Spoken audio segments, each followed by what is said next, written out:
दिदी आउनुभयो ल बुवा भन्छ ल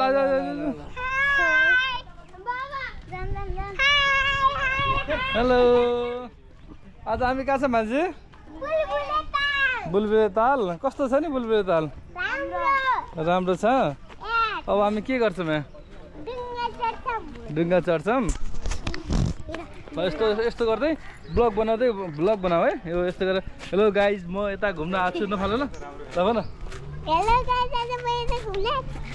कति लाज लाग्यो त समीक्षा र म चाहिँ अहिले बुलबुले तालतिर हिँडिरहेको छौँ है के छ समीक्षा के छ भनाइ ठिक छ तिमी यहाँ पहिला आएको कि छैन रे हो कस्तो लागिरहेको थियो नि रमाइलो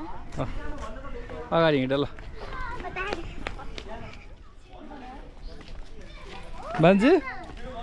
हेलो भन हेलो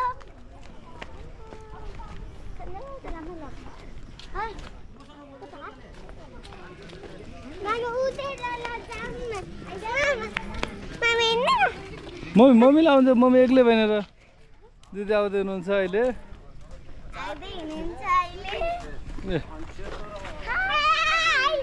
हेलो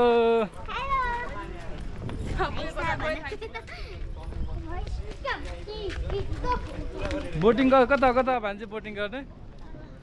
बोटिङ गरेर जान्छौँ हामी होइन त्यसपछि के गर्छौँ कहाँ घुम्छौँ हामी हो बुलबुले ताल भनेको कता हो नि यो बुलबुले ताल चाहिँ यो तालको नाममा चाहिँ बुलबुले ताल राखेको रहेछ है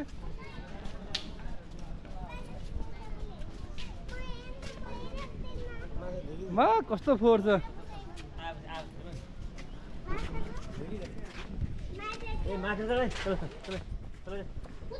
बुलबुले ताल यति मात्र हो है यो खास ताल यो हो नि है पहिला हामी होइन त्यहाँ बोर्डिङ पढ्दा नुहाउन आउँथ्यो कि धारामा के होस्टेलमा पानी हुन्थेन नुहाउन आउँथ्यो यत्रो अहिले त धारा कम रहेछ मोटो मोटो पानी आउँथ्यो पहिला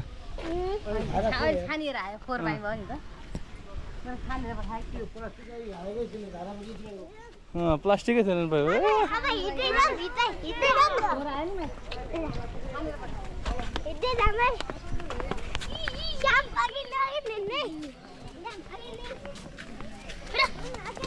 वाटर लग एरिया त हो है पुरै यो त्यही त हो वाटर लग सिमसार क्षेत्र त हो नि हो बुलबुले रामसारमा चाहिँ छैन है छैन रामसारमा राखेकै छैन बुढीलाई भाजी बोक्न नि गाह्रो भइसक्यो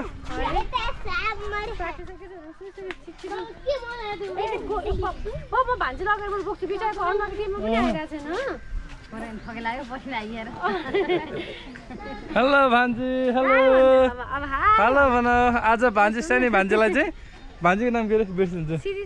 शिरिषा भान्जीलाई बुलबुले तालले देखाउन लिएर आछौँ अनि अर्को सानी भान्जी खोइ के छ भनाइ भन त ठुली भान्जी अनि हो अरू के भनाइ छ कि छैन समीक्षाको कुरा आइसक्यो होइन भान्ज ल भन के कुरा भन बुलबुले तालको बारेमा के थाहा छ कि छैन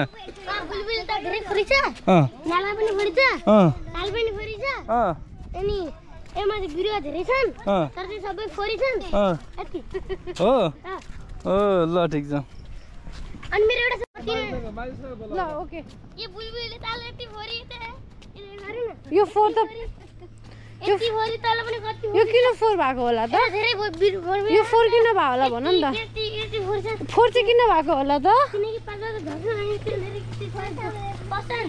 कति रेडियोसम्म चाहिँ बस्न दिनु नपर्ने क्या है यहाँ जे पनि दिक्क लाग्यो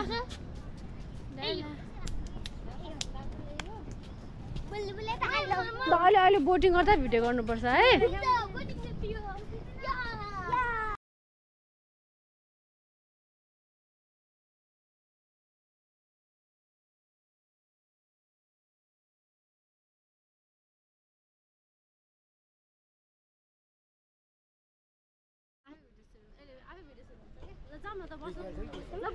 नहीं नहीं होइन होइन पानी फाल्दैछ त्यसो बङ्की जस्तो नगर ल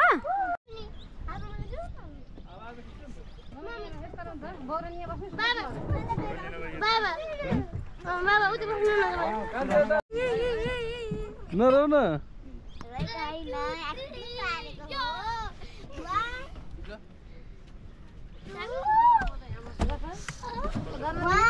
ल रेडी भयौँ त हामी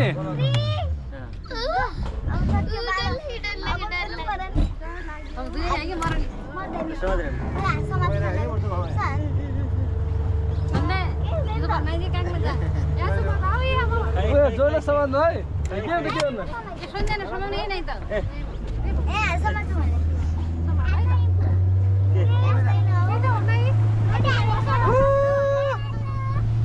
हेलो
हो